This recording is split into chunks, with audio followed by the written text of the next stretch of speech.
Rambo 3 on the Sega Megadrive is a video game based on the film Rambo 3, released in 1988. Like in the film, the main plot centres on former Vietnam-era Green Beret John Rambo being recalled up to duty one last time to rescue his former commander, Colonel Sam Trotman, who was captured during a covert operation mission in Soviet-controlled Afghanistan.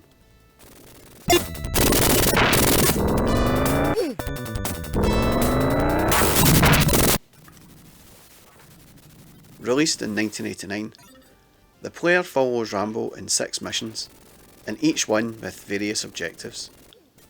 Besides finding the exit of the level, in some missions, prisoners must be freed or enemy ammunition supplies destroyed. Rambo is controlled from an overhead perspective and has several weapons at his disposal. Besides a machine gun, or tomato gun, as it appears to fire off an endless supply of tomatoes.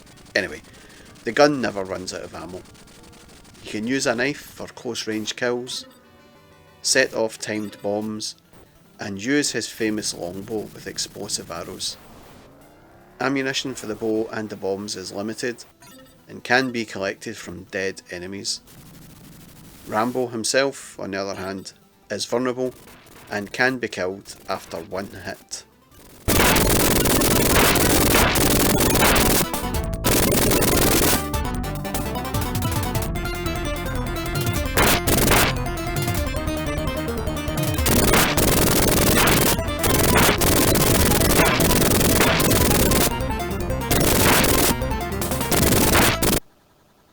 After some of the missions, the perspective switches to a view behind Rambo and additional boss fights take place. Soviet tanks or helicopters must be destroyed using the longbow. While aiming the bow, Rambo cannot move, but otherwise he can hide behind rocks or other obstacles from enemy fire.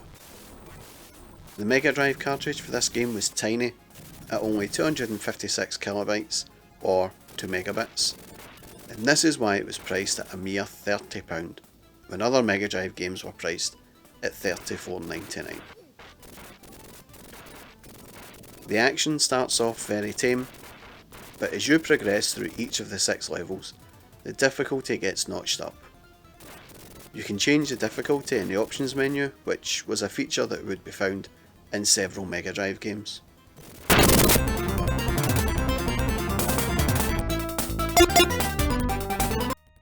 The visuals are pretty nice.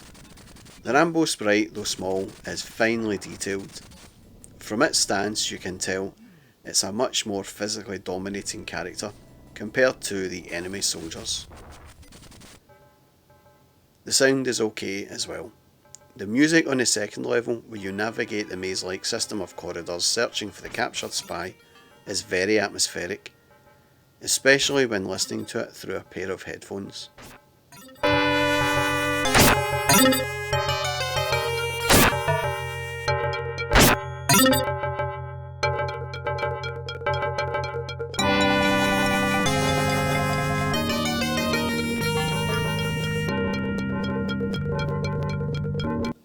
Whenever I played this game back in the day, I always played it with headphones on, and in the second level, to add to the suspense and atmosphere, I only used a knife, to make it seem more in the theme of getting through the level undetected.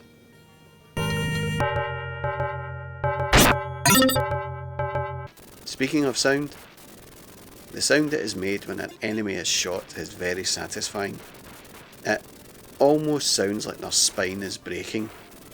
I used to love powering up the bow and listening to the high-pitched sound get higher and higher, and then letting rip on a row of enemy soldiers and hearing multiple thwacks.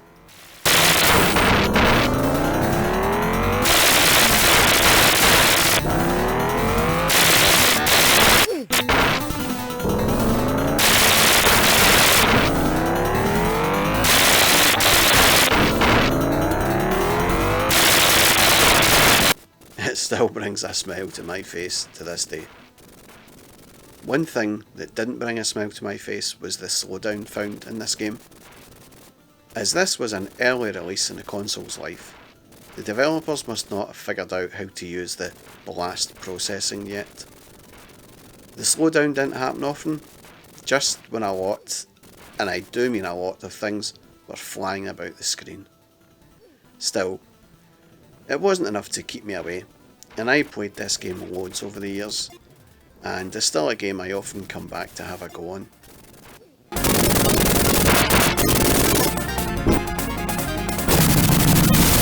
The game is very much like the movie, no real plot or dialogue, but tons of action and hugely enjoyable. I had always wanted to get a hold of this game, but even though it got mostly average reviews, it was never found in any shops. I guess that £30 price tag helped shift it.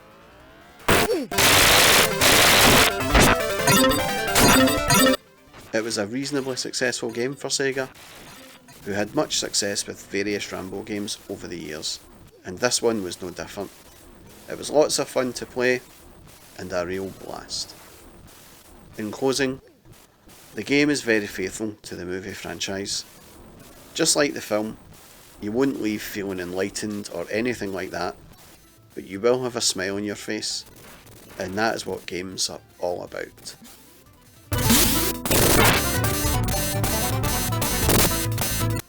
That's all from me.